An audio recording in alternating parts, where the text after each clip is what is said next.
Hi everybody. Again, in this video we're going to be covering portrait sketching using the grid with photographs. So I have my printed photograph here in black and white. It's an exact 8 by 10 photograph, and I have my pastel paper which I'm going to draw on. So good quality image is great to have for a strong portrait. So I'm going to do it double the size, so my paper is going to be able to accommodate a 16 by 20 drawing. A couple materials I'm going to need today is a white chalk pencil, a Sharpie or a pen, a long ruler like a 24-inch ruler is best, but any ruler you have is good.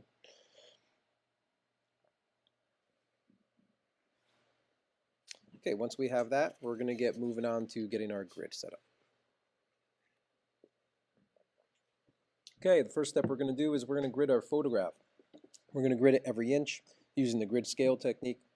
Butt up the edge of your ruler to the edge of the photograph, not the paper, and make a mark on the perimeter of the photograph every inch like I'm doing here. A good exercise to do is do one side, the top, and then slide all the way to the bottom, and do the opposite end for the vertical measurement. That'll ensure that you're using the same starting point and moving left to right on each measurement. Once that's done, switch to the width and go every inch there as well. So again, making 1 inch marks around the perimeter of just the photograph. With that done, let's link up our marks, our measurements, to create a perfect 1 inch grid. With this completed, I'm going to have a grid that's 8 squares by 10 squares.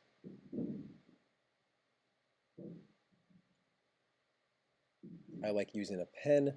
I can see the squares a little easier on a printed photograph.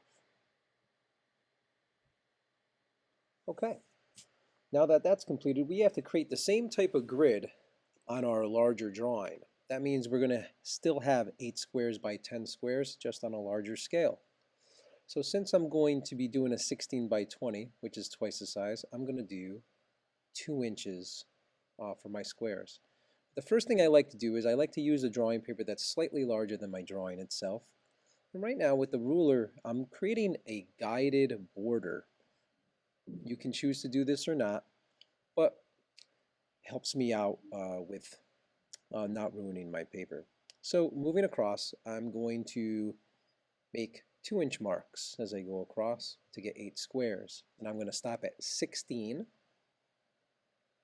because that'll give me 8 squares across. And then going down, I'm going to move to go to 20 inches every 2 inches. And that's going to end up giving me 10 squares in the end here. So to match up the 20-inch mark, I'm going to go up here on my other border, mark 20 there. Now I have 2 points to match up to get my length of 20. To get my width of 16, I'm going to do a similar thing. And since that's 16 inches, I'm going to move down towards the bottom of the drawing and find my width of 16, make a mark there, and then link up those 2 edges so I get my 16 by 20 rectangle prepared. So again, I'm just going to now move around the rest of the perimeter of my sketch paper and do every 2 inches like I did on my photograph. And then match up the lines to create my grid. Again, this drawing is twice the size of the photograph, so my grid squares are 2 inches wide, not 1 inch wide. The grid is great if you're doing murals on a wall based off of a smaller image you have. And there you go. So your work is going to look something like this. So again, 8 squares across and 10 squares down. If you like the approach of knowing where things belong, some people like the battleship game approach where I'm going to label the top squares 1 through 8, and then the squares going down I'm going to label A, B, C, D, E, F, G, H, I, J, I believe. This is helpful so if people feel like they get lost using the grid, they can access some points by paying attention to what letter they're on or what number they're on. Now it's time to do the sketch. We're going to sketch in white chalk pencil. That's easy to erase, and it'll go away while we're doing our charcoal work after. So I'm taking a look, what are the most powerful lines and the easiest ones to start with? For me, I'm going to start with the outer shape of the head and the clothing. So I'm going to start from the bottom and work my way up on my sketch.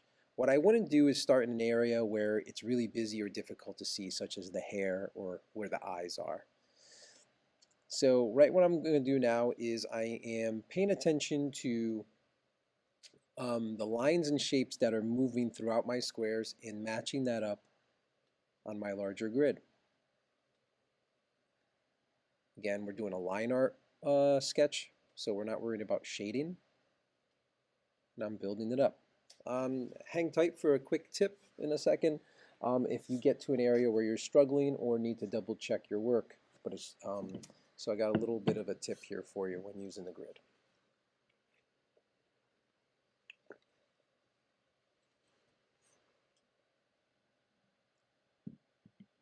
Okay, so you need a little help in the area to make sure you're right. Find the center of the square you're working in, and then find the center of the square in your photograph resource.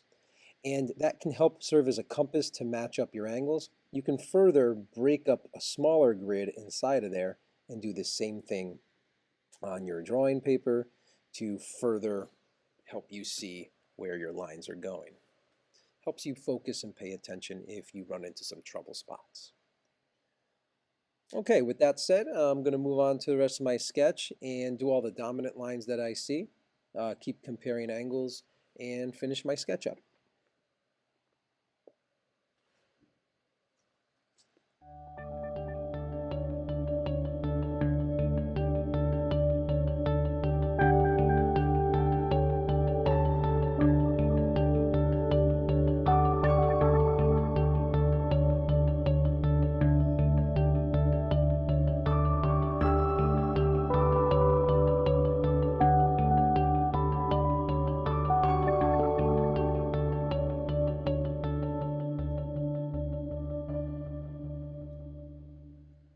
When drawing hair, just put movement of the hair. You don't have to draw too much. Just get outer and inner edges and send some maybe parts in the hair and basic movements you need to help you get started.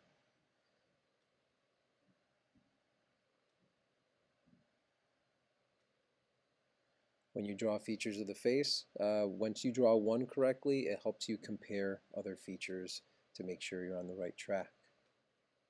There's nothing wrong with putting additional details like a little shading and sculpting to help you, but some people find it a little less necessary than others.